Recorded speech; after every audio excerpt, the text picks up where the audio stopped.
On March 25, 2024, 61-year-old Lolitha Hall was dispatched through the Uber app to pick up a package from a home in South Charleston, Ohio. What began as a routine task in her day soon turned into a horrific tragedy. Dashcam footage from Lolitha's vehicle captured her approaching the residence to retrieve the package. Moments later, the footage showed her retreating toward her car as the homeowner, 81-year-old William Brock, held her at gunpoint. Sadly, shortly after this footage was captured, William fatally shot Lolitha before calling the police. Yes, I need the sheriff and an ambulance real quick out here. There's been a shooting. A shooting? Who shot? Some black woman come to the house here. Okay, where did the black woman go? She's laying here on the driveway. Did you shoot her? Yes, I did. Later in the 911 call, William gave his explanation for why he shot Lolitha. Okay, so you shot her in the leg and the shoulder? Yes. Why did you do that? Because I was threatened that she was going to come and kill me. She threatened to kill you? No, it's the guy on the phone that's been money out of me. Okay, do you know who the male is? I could give you his name, but Joseph somebody. Joseph? If that may not be his right name.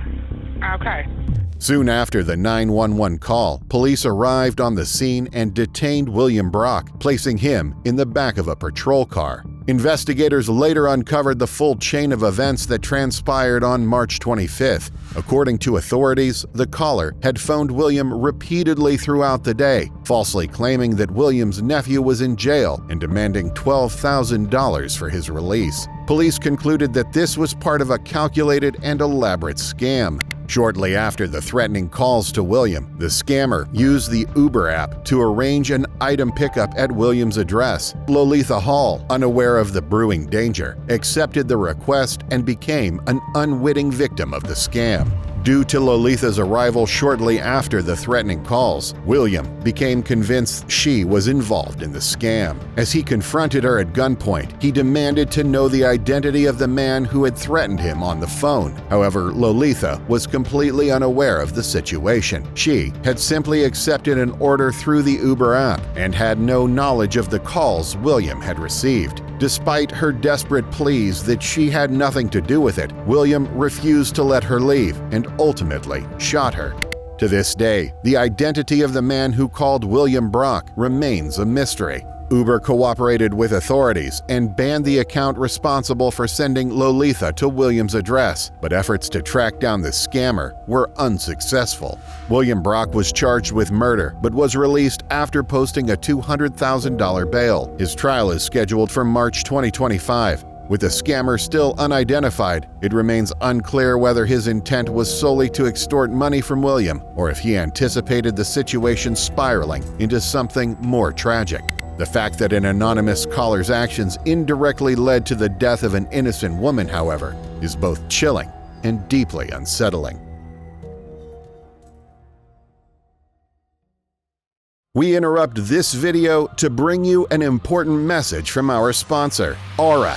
This year, we've seen several high-profile data breaches impacting millions of people. Just recently, National Public Data announced a major breach that compromised over 2.9 billion records used for background checks, which included the social security numbers of many Americans. It has been confirmed that members of a hacker group have released this sensitive information online for free. Since we here at Fringeville often visit sites that could be risky when researching for our YouTube videos, online safety is a top priority for us. That's why our team trusts Aura to keep our personal information safe. Aura monitors billions of data points, including the dark web and public records, to detect and alert you to any potential threats. With real-time alerts and up to $5 million in identity theft insurance, Aura is like a shield for your personal data. In addition, Aura offers secure browsing with its VPN, prevents data brokers from selling your information, and helps you manage your passwords effortlessly. Don't wait until it's too late. Visit aura.com/Fringeville and get 2 weeks free to see if your data has already been exposed. On the evening of April 15, 2014, the ferry MV Sewol set sail from Incheon, South Korea, carrying 476 passengers. Its destination was Jeju City on Jeju Island, located just over 50 miles from the mainland. Unfortunately, the ship never reached its intended destination. Although the MV Sewol was designed to carry a maximum of 987 tons of cargo, it was overloaded with over 2,000 tons on this trip, much of which had been improperly secured. This dangerous situation set the stage for disaster. Early in the morning of April 16th, as the ferry traversed the Mangol Channel, an area notorious for its strong currents, third mate Park Han-kyul executed a turn that was much sharper than intended. The abrupt maneuver caused the unsecured, overloaded cargo to shift dramatically, destabilizing the vessel. Within minutes, the ship began to tilt uncontrollably to one side, which caused it to sink. As the ship was taking on water, the crew issued instructions over the intercom, urging passengers to stay where they were and put on life jackets. This guidance would ultimately lead to devastating consequences. At this time, several passengers began recording videos on their phones, documenting the scene. In some of these recordings, passengers can even be seen laughing, oblivious to the true severity of the unfolding disaster.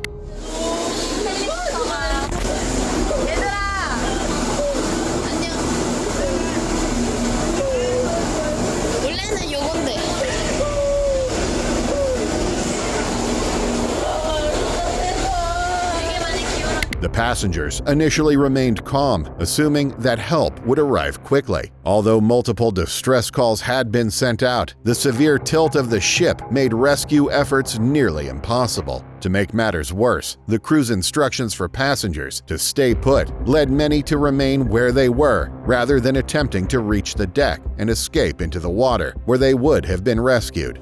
As the situation worsened, passengers began sending desperate text messages to their families and loved ones. Shockingly, while the crew, including Captain Lee Jun-seok, had instructed passengers to stay put, they themselves did not follow these orders. Instead, the crew abandoned the ship, jumping into the water where they were quickly rescued by the Coast Guard and other vessels. The passengers, meanwhile, waited for further instructions, completely unaware that the crew had left them behind to fend for themselves. By 1 p.m., the vessel was completely submerged, claiming the lives of 304 of the 476 people on board. The tragedy was made even more devastating by the fact that many of the passengers could have been saved if they had not followed the crew's directive to remain inside. Those who managed to reach the deck or jump into the water, like Captain Lee, were easily rescued. The most heart-wrenching aspect of the disaster was that 250 of the 304 victims were teenage students from Danwon High School in Ansan who had been aboard the ferry for a school trip. The aftermath of the MV Sewol disaster plunged South Korea into national mourning. Public outrage erupted over the actions of Captain Lee Jun-seok and his crew, whose negligence and poor response to the disaster made the situation significantly worse. Captain Lee, who abandoned ship, was arrested and later sentenced to life in prison for homicide through gross negligence. Several other crew members also received lengthy prison sentences for their roles in the tragedy.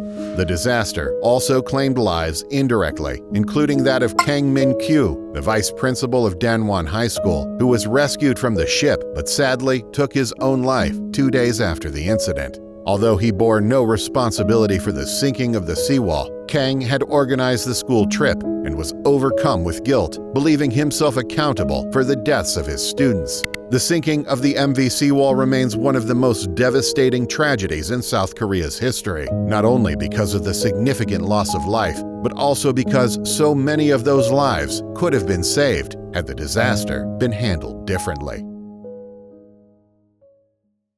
Darrell Brooks Jr. was a 39-year-old aspiring rapper from Wisconsin with a criminal record spanning decades. Under the stage name Math Boy Fly, he released numerous rap songs alluding to his involvement in illegal activities. In several of his music videos, his red Ford SUV can often be seen in the background. This was the very vehicle Darrell would later use to carry out a horrifying act of violence. On November 21, 2021, the 58th annual Christmas parade in Waukesha, Wisconsin, brought thousands of spectators together to celebrate the holiday season. However, just 30 minutes into the parade, the joyous atmosphere turned into chaos when a red Ford Escape broke through the barricades at approximately 40 miles per hour and drove into the crowd. Witnesses describe the driver deliberately swerving in a zigzag pattern to hit as many people as possible. After the devastating rampage, the driver fled the scene, driving less than a mile away from the parade route before abandoning the vehicle and escaping on foot.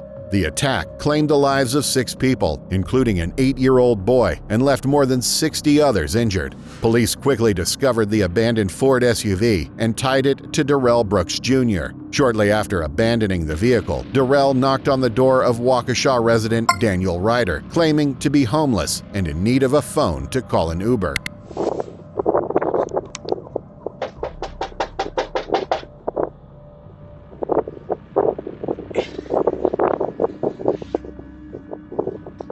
Hey, I called an Uber, and I'm supposed to be waiting for it over here, but I don't know when it's coming. Can you call it for me, please?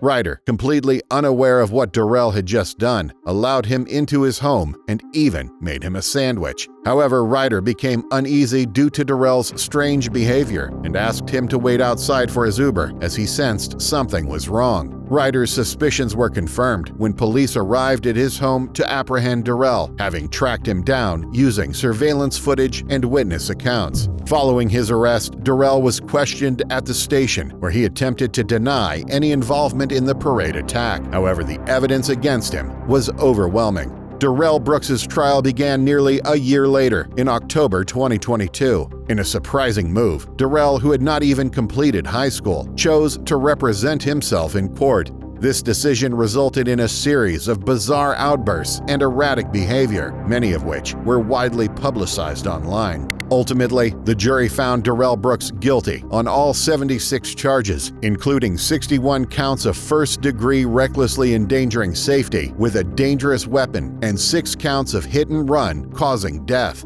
He was sentenced to 6 consecutive life terms without the possibility of parole, ensuring he would never be released.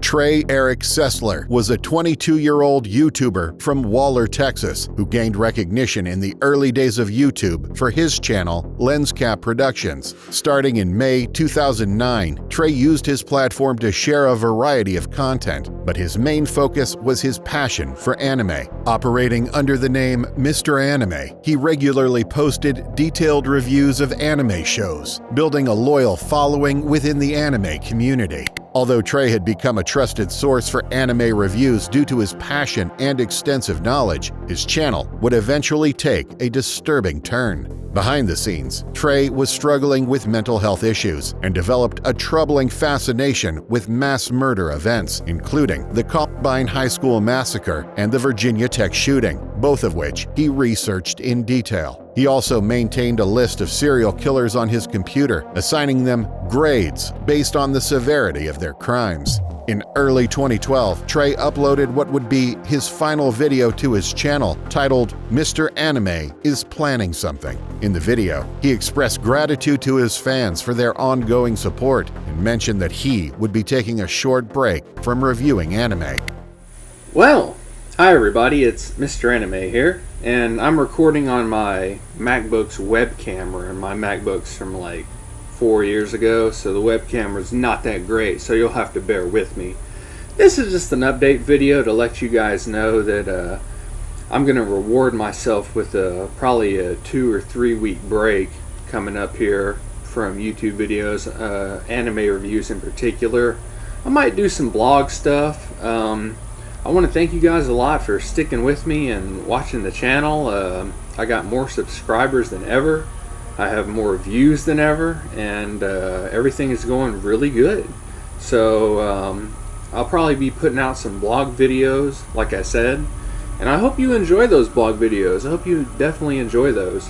At first glance, the videos seemed harmless, but no one could have anticipated the horrifying nature of what Trey was actually planning. On the morning of March 20th, 2012, Trey Sesler was at home with his family, his mother Rhonda, his father Lawton, and his older brother Mark.